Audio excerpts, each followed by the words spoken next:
Hi friends, ఎలా ఉన్నారు? బాగున్నారా? మేము ఉగాదికి ముందు 1 వీక్ ముందు ఈ విధంగా అమ్మవార్లకి చల్ల ముద్దలు పెట్టుకుంటామన్నమాట. సలవ చేయడానికి ఈ విధంగా ఏపాకు తీసేసుకునేసి దేవుని రూమ్లో పరిచేసి అన్నం మెత్తగా ఉడకబెట్టుకునేసి ఉప్పు వేయకూడదు, అసలు అన్నం ఎంగిలి చేయకూడదు.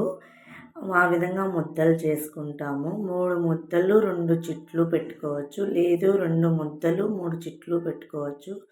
చూడండి, నేను చూపించే విధంగా ముద్ద చేసుకొని మధ్యలో చిన్న గుంత పెట్టుకోవాలి. నేను 2 ముద్దలు 3 చిట్లు చేశాను. చిట్లు ఏం లేదు, నూనె పోయడానికి దీపాలు వెలిగించుకోవాలి చిట్లల్లో. సో చిన్న గుంత పెట్టి దీపాలలాగా చేసేసుకోవాలి. ఈ విధంగా చిట్లు చేసుకునేసి సరి సంఖ్యలో పెట్టకూడదు, బేస్ సంఖ్యలోనే పెట్టి చేసుకుంటాము. అమ్మవార్లకు సలవ చేస్తామన్నమాట. అంటే అమ్మ తల్లి అవంతా రాకుండా, మేము చిన్నగా ఉన్నప్పుడు మా ఇంట్లో ఎనుములు ఉండేటివి, ఇంట్లో ఒకటి పెట్టి ఈ విధంగా పెట్టి సేమ్ ఇదే విధంగా గాడి ఎనుములు కట్టేస్తాం కదా, అక్కడ కూడా పెట్టి పూజించి ఈ విధంగా చిట్లు ముద్దలు పెట్టి టెంకాయ కొట్టి చేస్తామన్నమాట. ఈ విధంగా చేస్తే సలవ చెయ్యడం అన్నమాట అమ్మవార్లకి, అమ్మ తల్లి అవంతా రాకుండా. ఇప్పుడు పసుపు కుంకాలు పెట్టుకునేసి ముద్దలకి సప్పిడి పప్పు పెరుగు చేసి పెట్టుకోవాలి.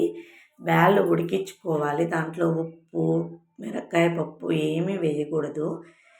ఈ విధంగా పెరుగు వేసుకునేయాలి. ఆ పప్పు పెరుగు సలవంట, అవి వేస్తారంట. నేను ఈ విధంగా చేయడం రెండవసారి. ఫస్ట్ టైం బెంగళూరులో చేశాను, మళ్ళీ ఇప్పుడు ఊళ్ళో చేస్తున్నాను.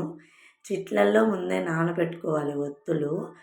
అలా నానబెట్టుకున్న ఒత్తులు దాంట్లో వేసేసి నూనె వేసి దీపాలు వెలిగించుకోవడమే. మీ ఊర్లో కూడా ఈ విధంగా చేస్తారా? కామెంట్ చేయండి. మా రాయచోటి సైడ్ అంతా చేస్తారు, ఇంట్లో సలవ చేయాలి అని. ఈ విధంగా చేస్తే చాలా మంచిది.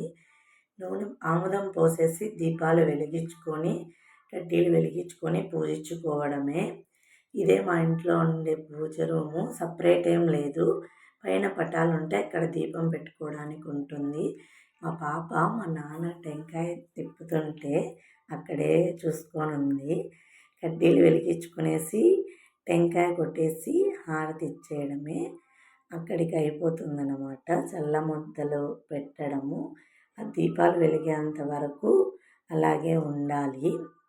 టెంకాయ కొట్టేశారు. టెంకాయ మా నాన్న అలా పెడుతున్నాడు కదా, అది ఇలా పెట్టాలి అంటున్నాను. కానీ అలా పెడతారు, వెనక్కి మళ్ళించకూడదు అంటారు. ఏమో ఇలానే పెట్టాము. మా పాప చిప్ప తీసుకునేది, ఎందుకు అనుకుంటున్నారా? మా పాపకు చిప్పలో కొబ్బరి నీళ్ళు పోయించాలి, అందుకు చిప్ప తీసుకునింది. అట్లా అలవాటు. హారతి ఇచ్చేసాము, ముద్దలు పెట్టుకునే పద్ధతి అయిపోయింది. ఈ విధంగానే దీపాలు ఆరిపోయిన తర్వాత ఆ విధంగా అంతా కలిపేసేసి మనం కొంచెం తినాలి. ఇంట్లో వాళ్ళంతా ఈ విధంగా కలిపేయాలి. ఆవులు అట్లా ఏమన్నా ఉంటే వాటికి కొంచెం తినిపించి మిగిలింది ఈ విధంగా తీసేసుకొని ఇంటి మీద వేసేయాలి. అంతే.